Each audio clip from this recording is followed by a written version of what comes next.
WLFE DB Radio. Are you ready? Live from the Metal Mayhem Studios in Rochester, New York. We are gold. We are gold. And heard around the world by metalheads just like you. This is Metal Mayhem ROC. Heavy metal music. Your weekly dose of metal music, interviews, album reviews, news, and more. Want to be part of the show? Send us a message through our website, metalmayhemroc.com, or hit us up on Facebook and Twitter. Search Metal Mayhem ROC. It's getting nice and heavy. And now, welcome tonight's host, John the Vernomatic Verno. Good evening, everybody, and happy Thanksgiving. As always, Thursday nights, brand new content drops. Visit the metalmayhemroc.com website for direct streaming links to Spotify, Apple Podcasts, Stitcher. We also have a download drop-down box where you could rate, review, and subscribe to some past shows. Recent episodes, we had Carl Kennedy of the Rods and his new band, the 450s. A couple weeks ago, Sean Peck, Ripper Owens, Harry Conklin, the Three Tremors. And you can also listen to the continuing series, The History of Metal. We go year by year and present the landscape of metal as it was. Just want to let you know about some of our media partners. Monday nights, I host a live radio show on thatmetalstation.com. 3 hours of metal. There's a chat room. It's a great way to meet other bangers from around the world. And Metal Mark from Metal Mark's Vault and Metal Mark's Audio Aggression. Now, Mark, he's a 30-year veteran of broadcasting. He's a big metalhead. Friday nights, he has Metal Mark's Vault, where he concentrates on rare and classic metal. And on Saturday, he comes back with Metal Mark's Audio Aggression, which he specializes in new and upcoming bands with their current releases. You could listen live or catch the streaming link, and that for Metal Mark's information, just go back to the website. It's all out there. This is a great way to start your Mondays with live metal, weekends with live metal, and the podcast on Thursdays. Tonight, a live on-the-road edition of Metal Mayhem, where we went down to New Jersey and caught up with new wave of British heavy metal veterans, Raven. They're completing the first leg of their U.S. Metal City tour, and Metal Walt and Bill the Rager and myself made a roadie down there and, like I said, caught up with the band. So let me get these two metalheads that I spent a day and a half with down in New Jersey. Live from New Jersey, Metal Walt, and from Williamson, New York, Bill the Rager. Hey, guys, how you doing tonight? What's up, Bill? Doing good. Hey, how you guys doing? I'm doing all right. Why don't we start with painting the scene here? Bill and I came down from New York, stayed with Walt and his family right outside the venue. It's about 15 minutes from Dingbatz. And where is that? Clifton, New Jersey, Walt? Clifton, New Jersey, yes. Thank you for the hospitality. It was a great time. You've been going to Dingbatz, this 500 capacity club, for what, 10, 15 years?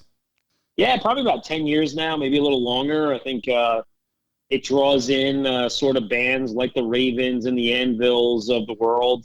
And you could get some good national acts there, you know, at a reasonable sized venue and a decent little place in a regular old suburbia neighborhood. So, yeah, kind of a classic place. So the band, again, like an introduction, it's the Metal City Tour. This was the last of 4 or 5 dates before they broke for the holidays. And the guys were great. They were joking, busting balls throughout. They were very accommodating. And throughout the interview, we had a chance to talk about the tour, what it's like being back on the road after this time off. You know, they're road dogs. They've been doing this for years. So John Gallagher, it's John Gallagher and Mark Gallagher, brothers in the band. John starts out the interview. He tells us about the road, the pluses, the minuses, what's changed, what's exactly the same. And then halfway through the interview, his brother, Mark, who was out meeting and greeting with people in front of the club, he came in and we started all over. And, you know, it's a great flow to the interview. These guys, you know, again, very accommodating. You have something to look forward to in this interview. But I got the guys back on the phone tonight to get their interpretation of, A, meeting them in the interview and the live show. So I'm going to start with Walt. Were you that familiar with them? And what was your overall perception of the interview and the band? Yeah, so Raven's a band that, of all the hundreds of bands I've seen through the years, I don't know. I look back now after experiencing that day and I said, well, what took me so long? You know, they're right in my wheelhouse of the type of music I love. It was just never really gave them the proper attention. And the one thing is, I know they have a long history in New Jersey, which they do talk about, and they even played this club. I think this may have been their fourth or fifth time. So familiar setting for them. I think when meeting the guys, the first thing that you realize is that they're very approachable, very humble guys. You know, these are guys that are heavy metal rock veterans that have been out there for 40 years plus. You know, for guys probably in their, 60s now, it was great. They were very just warm and genuine. They had that wicked, subtle British humor that came across. They had me cracking up during the whole half-hour visit on the little van. And I think their honesty and sincerity as musicians came out. I mean, some of the things that they talked about, you see that it's not a glorious road, that they have to fight for every gig, fight for every paycheck, fight to make sure they can cut costs anywhere they can. I mean, even to the point where they admitted that between gigs they had 3 days, and the reason that was because they had to drive themselves across the country from Iowa to New Jersey. So that just tells you a lot, that they take it upon themselves. They're kind of a no bullshit act. And if they want to sustain their careers for, the forthcoming years, this is how they're going to do it. In terms of the show itself, I thought it was really better than my expectations. I think, the variety of the material from the classic stuff that I was aware of through the newer material, which I think is really great stuff, very heavy, very fast-paced drumming. I think they blended it well. They did some unique soloing in there. With all kinds of weird sounds. And I think, they really had, for a bar show that had maybe a couple hundred people there, you could have easily closed your eyes and imagined they were in some big European festival with the big crowd chants and the clap-alongs. And I think that's what makes them a beloved type band, that they can stay around and they're truly a global act. So, I think all in all, I was happy that I got to meet them. I was happy that I hung with you guys. Great show, great experience, and I will definitely go back and see them again the next time they're through. So all great experience. You hit it right on the head when you said, they had that crowd participation that, like John kept encouraging the crowd to, demanding, not encouraging, to clap along and get those fucking hands up. And, it was almost like, hey, we're out here busting our ass. Least you can do is, give it back to us. And we did. The crowd was right there, and they did play 4 of the new songs off Metal City. And you're right. It slides right into the catalog. I'm not going to give a set spoiler, but they split it up between all the vintage albums. Rock Until You Drop, Wiped Out, All for One, the new one, Metal City. Again, put in some solos that, hey, no one's ever going to confuse these guys with some high-end prog band, and they don't need to be. But they're metalers, they're veterans, and it was great to be in a sweaty, like John Gallagher says, a sweaty dive bar and just, jamming it out. So, Bill, you've been into Raven since the early to mid 80s. How many times have you seen the band, and what was your take on the whole afternoon? That was my 7th time seeing them, and since 1986. It was incredible. It was a great show, man. I mean, I got to say, every time I see them, they're just amazing, and they remind me so much of why I like those guys. And the addition of Mike Heller on the drums really, really, really has boosted them tremendously, I think, especially live.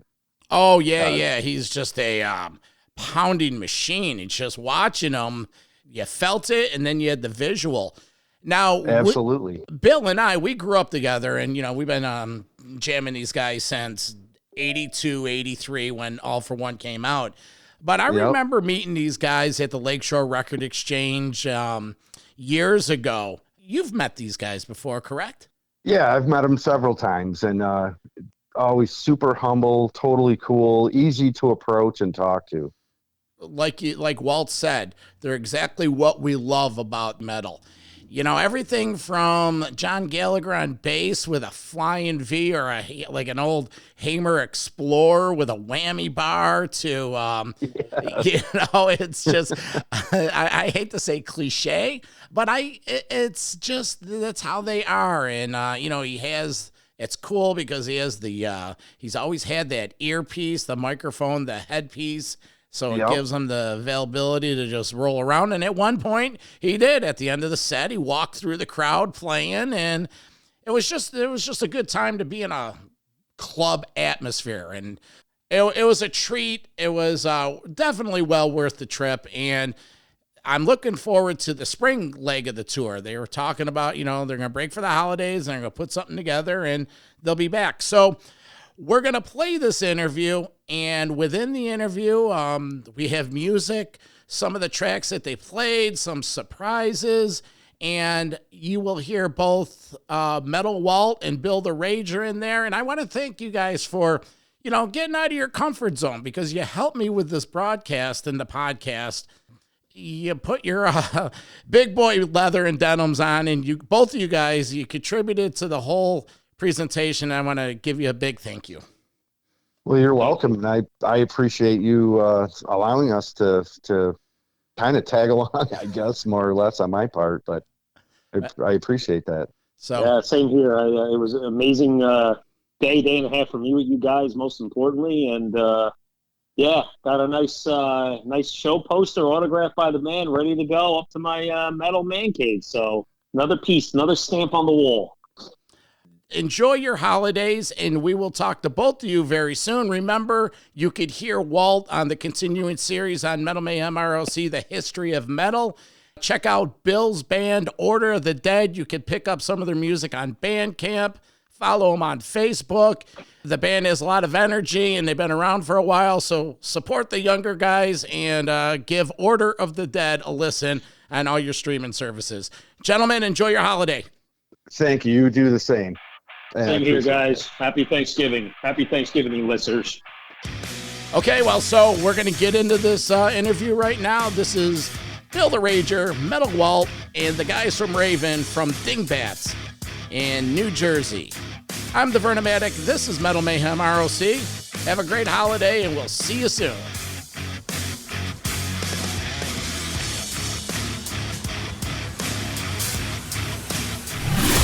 Attention metalheads.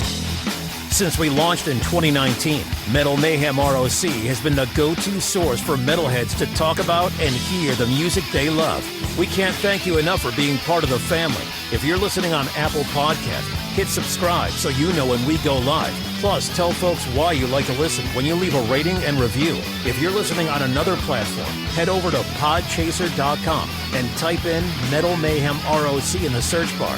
Hit subscribe, then rate the show and leave a comment on why you get your metal fix from the Vernomatic and his guests, Metal Mayhem ROC. Now, back to the show.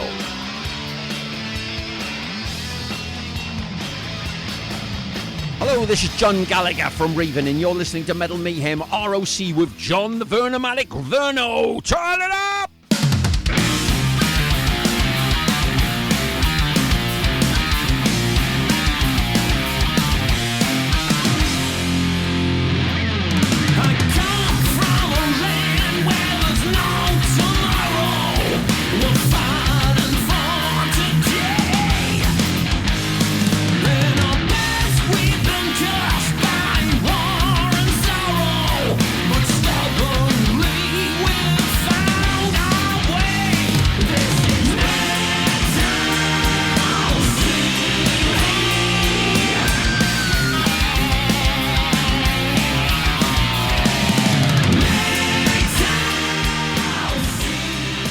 Good evening, the Vernomatic here in Clifton, New Jersey. I have John Gallagher from Raven, just finishing up the first leg of the Metal City U.S. tour. John, thank you for finally getting together with us. How are you doing, buddy? That's all right, and you don't have to hold that gun at me. I will talk to you. It's okay. Well, any means to get this done. So I'd like to introduce you to the rest of the Metal Mayhem team. This is Bill the Rager from Rochester, New York. Ah, yes, indeed, Rochester. We'll touch base on that. And he goes by the name of Metal Walt. to keep his metal and his professional world separate. He's a local guy from down here in Jersey, so they're going to help interject in this conversation. It's good to meet your father. The angle we're taking today, we're going to talk about 2021 touring. You've been on the road for 40 plus years. We want to find out, why do you keep coming out here and doing this? What keeps you going and how you do it? It looks like you're a one-man crew. We're sitting in John and the band's RV, fully equipped with microwaves and sleeping quarters. Tell us a little bit about the road. How's you've been on the road for about a month now. How's it been getting back out in there? Same as usual, to be honest. I mean, a few things have been different. Basically, if you're eating, which you like to do when you're out on the road, let's stop at a rest stop or whatever. The majority of restaurants, like your Denny's and your IHOPs and all this, are closing at 6 o'clock.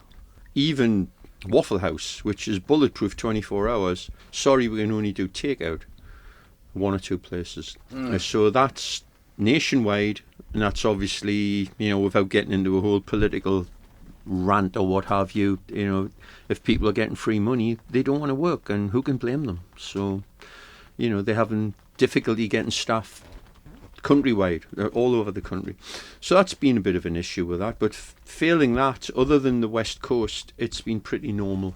How are the crowds been? The crowds have been good. They've been very enthusiastic and very liberal with their money, put it that way. We've been doing very well on the merch, which is always a good thing. Good. And we have great merch, so that helps, Well, on the way here, Metal Walt was inquiring he would like to get one of these. Are you selling Metal City poster? You know what? We're not at the minute, but we're going to put that into operation for the next thing. And there's a whole bunch of other art, as you know, in the album art, which most of it lends itself to poster type things. So, let's see what happens. I mean, initially this was going to be one date. We got asked to do what's like a mini festival in Chicago, and it was like, are we going to do one date?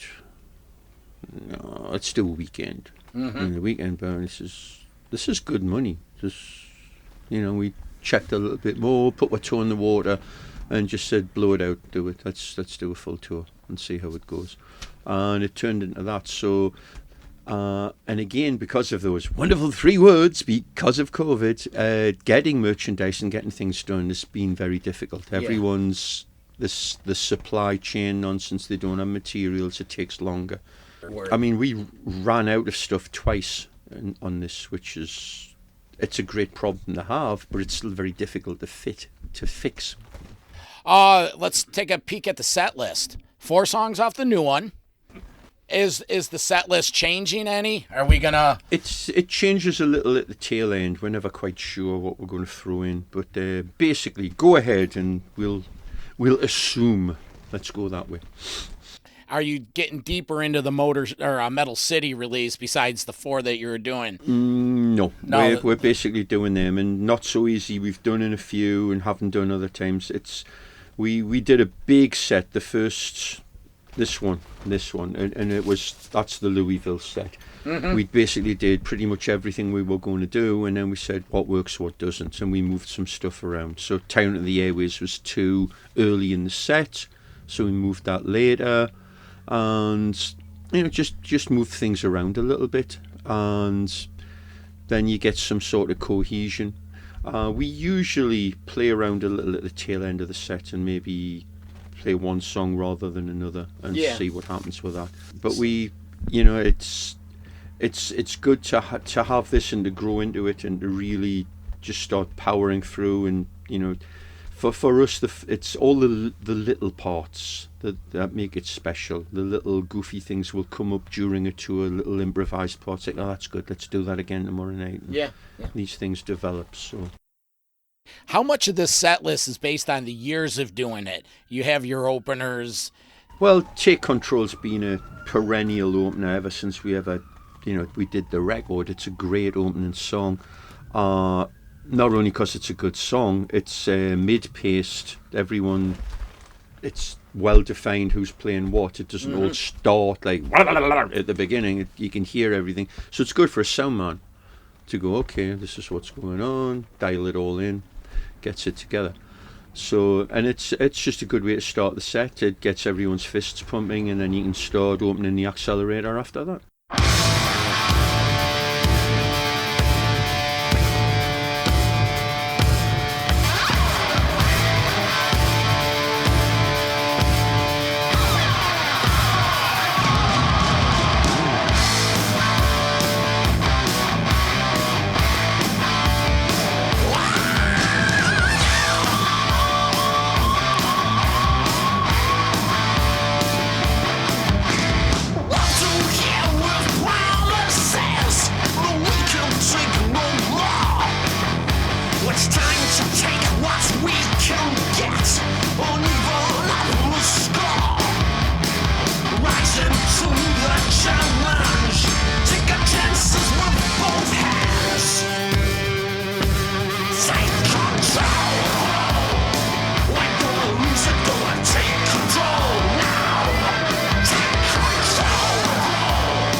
I heard an interview with you and John a while back, and you mentioned how when you guys were in Ithaca, and you lived down there for a while, right? Or you lived in Cortland, actually. And to me, that just trips me out, because here we were huge Raven fans back then. We had no idea you guys were living under our noses. We were right under the floorboards. We were right there. That's great.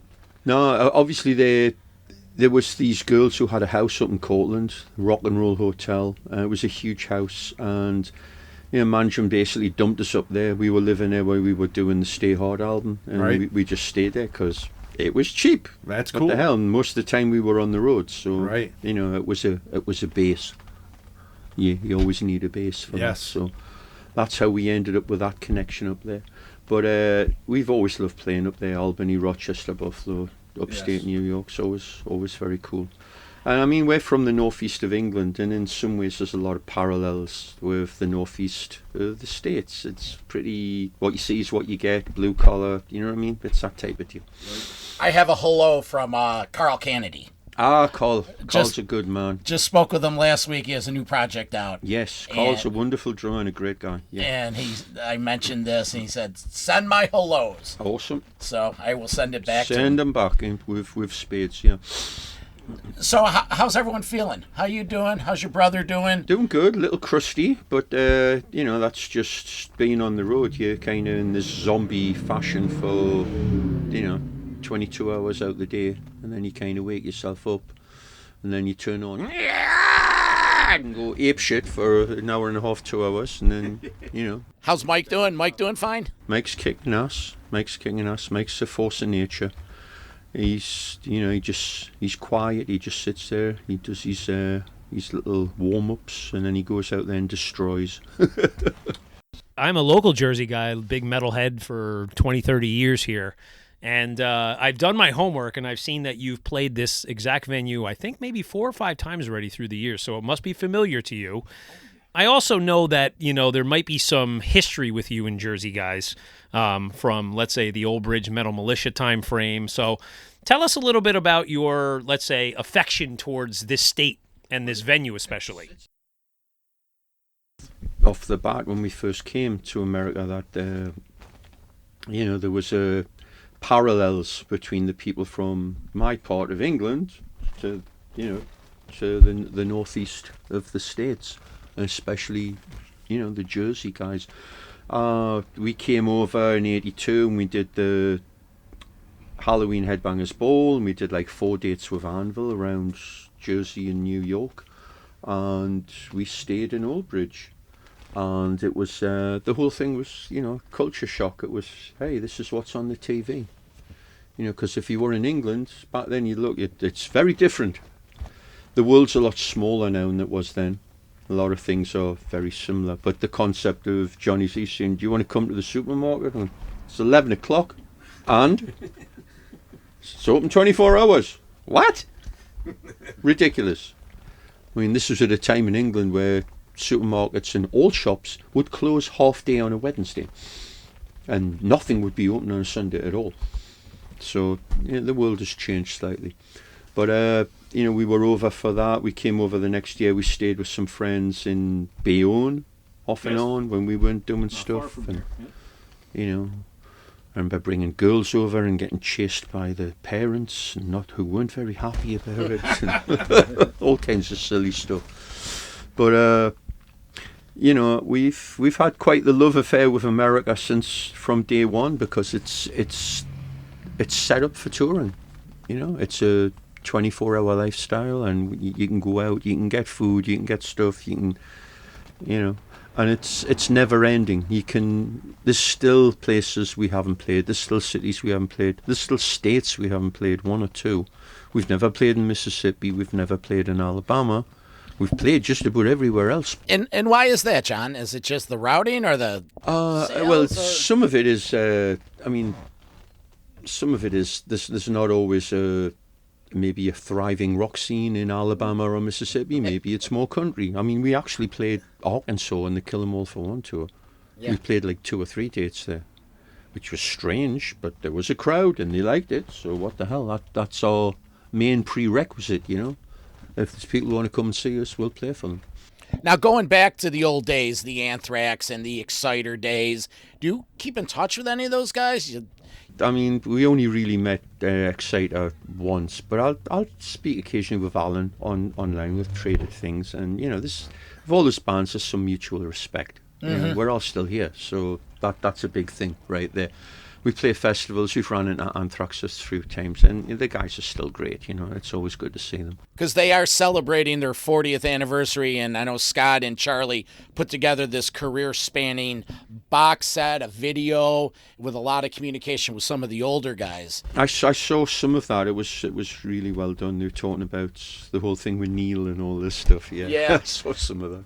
We're talking with John Gallagher, lead singer and bass player of the band Raven. We're in New Jersey tonight at Dingbatz, finishing up the Metal City tour. So we're going to break for the holidays, and then you mentioned possibly we're looking at forward. A second leg. I mean, initially it was set to start January 6th. You'll know more about that when I do. Let's see what's happening. We're discussing some stuff. We may need to put it back. But we will definitely be going out, and the idea was to basically fill in where we didn't play on this one. Why pull it back? It's basically some logistical issues. I'll tell you more about it off the record, as it were. If there's a lot involved. We're doing a tour, and just putting up a bunch of dates and just going out isn't the best way of doing things necessarily. We went out without an opening band this time because nobody was either able to do it or was suggested that was of sufficient caliber to do that. We figured, we'd be better off playing with locals. Yeah. At least locals bring people in. Yeah. And we've had some great local bands opening on the tour, which was very cool. Especially on the West Coast, some really out there bands. Pretty cool stuff. So I know it's never too early to start thinking follow up the Metal City, but do you write on the road, or are there endless supply of ideas, or you'll get there when you get there? There's an endless supply of ideas. I don't usually write on the road, although I do have my phone in my pocket, and yesterday Mark was tuning up now. She said, "What was that? Let me record that." Okay, I got that for later. We've got about 30 songs ready to go, and they're great. I'm really excited about them.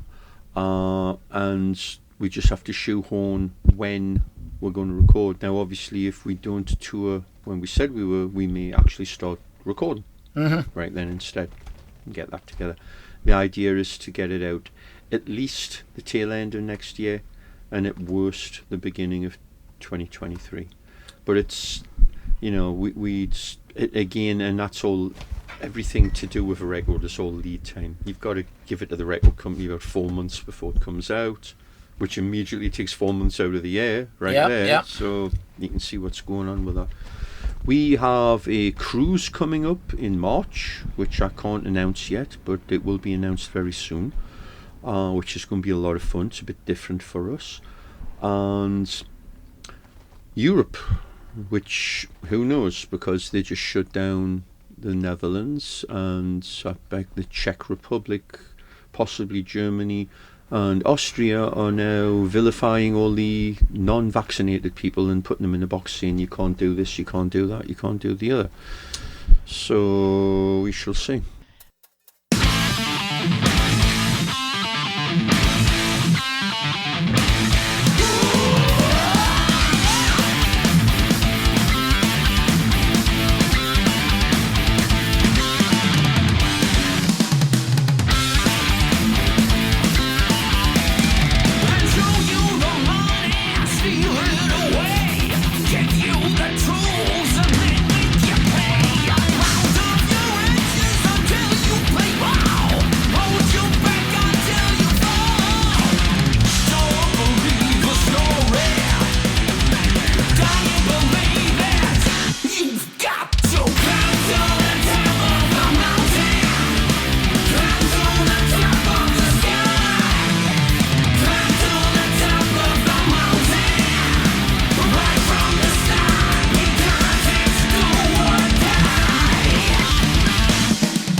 Come on in. Sit in? Of course you can. Come sit in. Perfect timing. Let's take a walk down heavy metal memory lane. The show is Metal Mayhem ROC. We're talking about Rochester, New York. We got some memories of Rochester playing the Penny Arcade. We played there a bunch of times. It was always a good gig. It was a sweaty club. Of course. Which is we're known for playing sweaty clubs and dives, but that's kind of cool because we used to live up in that area. We lived there near Ithaca, New York, and we lived there for a few years. Yeah. John was Bill the Rager. Bill the Rager. Mark Gallagher. And this is my buddy Metal Walt. Hey, what's up, bro? Jersey guy. Yeah, he's a Jersey guy. We're from Rochester, so. Oh, come on in. And there's more. So Rochester, New York. So you like the Penny Arcade? Any memories? And I remember the one time, Bill. What was that story?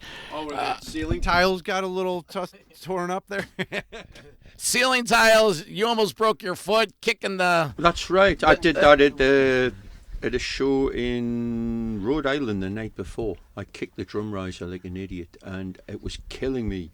And the tour manager said, "Here, take one of these." And he gave me a Valium, and I was out for like 18 hours. Oh. I woke up without a sore foot, and I remember setting up my pedals, and there was flies over everything.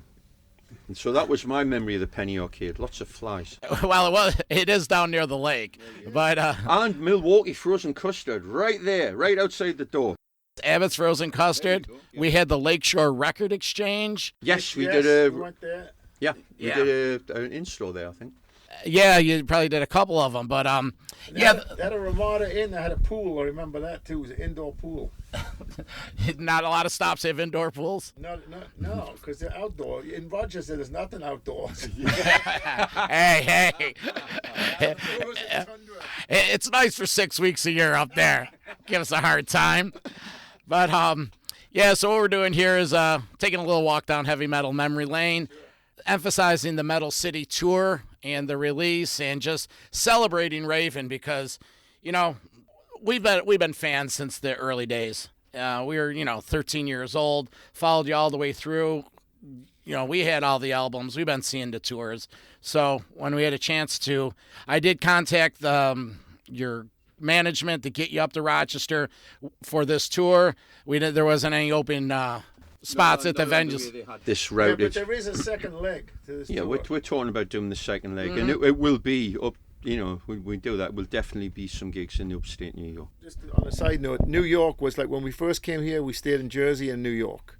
So this area for us is really the United States. Everything else is kind of like a little Disney World, United States. So, we like, Chicago and these other places, but New York has always been cool for us. Yeah, it's amazing that you guys have had such a long career, and just what keeps you going? Love what we do. God bless, we're still healthy, so we can jump around like idiots still, and we still have a lot of music in us. and more to come. So, is there one of those things where it's just in the blood? What else will you be doing? With Mike Heller now, it's a whole different thing. We're like on 10, you know what I mean, with Mike being, you know, on drums. And I just think he's a force of nature, you know. So to have him as be part of this band is like huge for us. So I just want to give him a good shout out. He's an amazing drummer.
Discussing Mike a little earlier, and that's cool. He brings that newer edge to the band. It's kind of like a mixture between the old days, the first days of Raven, you know, the early albums, and then kind of like you know, some of the stuff we did through the 80s and stuff through the 90s, because we're a 70s band.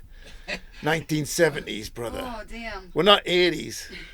Yeah, I remember that happened when I was trying to get a record deal in the 90s, and some record company character who will remain nameless was all, it's all 90s, babe, all 90s, babe. It's like, 90s? Yeah, well, you know, you're an 80s band. I goes, we're not an 80s band, we're a 70s band. You don't know what the hell you're talking about. Shut up. And yeah, well, that same exact topic came up when we were talking with Lips. And he was saying, hey, you know, we from Anvil, he's like, hey, we started in the 70s. Yeah. It was just so happened the metal craze of the 80s caught up with us. And he's actually was mentioning that people say to him, well, do you miss the glory days? It's like the glory days are now. The new fans, it's not so much, you know, the bigger bands are bringing their young kids. It's the newer generation. Are you noticing that? Yes. Younger faces? I mean, you'll play certain places and it's the old guard, but you'll play other places like a lot of those West Coast states specifically. Very young audience. Very young. And knowledgeable. They know the stuff, you know. So, and you'll have, I mean, when we play in Europe, you'll have people who are 50, 60-year-old, and they'll have their sons and daughters, and they are bringing their kids. Yeah. So you got like 3 generations going on, which is They're awesome. bringing kids they just find on the street anyway. They bring anybody. And their animals. All right. Well, hey, guys, I got some parting gifts for you. You know, we don't come empty-handed. Bill, if you mind, hold the... Sure. I have some Metal Mayhem swag. Are you kidding me? No, man, now you don't have to launder. What are we, 2X or XL? I'm an XL. We're XL. XL? We always XL. Extra luxurious. 1XL here. Yeah, I found that Right. old shirt of yours. And I have more in the car. I got a 2X, or if you would like an XL, I can get it out of the car. XL, 2X is probably I'm too parked big. right up front. One of the guys that does the show with us, Ian, he couldn't make it. He's in the health field, and he wanted to pass this along. His band, Motorlord. It's a great power band from Central New York. Oh, sweet. That's his cassette, or his CD. Yeah. There's some stickers, like to see those Metal Mayhem stickers on your road cases. That always helps. Thanks for taking the time tonight, and we're looking forward to the show.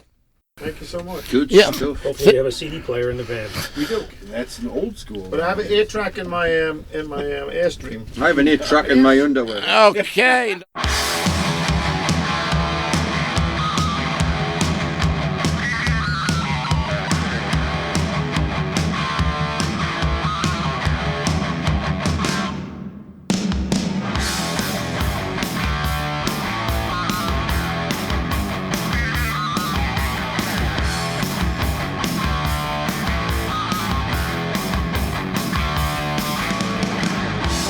Rock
Metal for life. Thanks for listening to Metal Mayhem ROC. Check out our websites at metalmayhemroc.com and metalforever.com for information on upcoming concerts, podcasts, archives, and all sorts of info. Please like, follow, and share with everyone, even your non-metal friends. Catch us next time on WLFE DB Radio.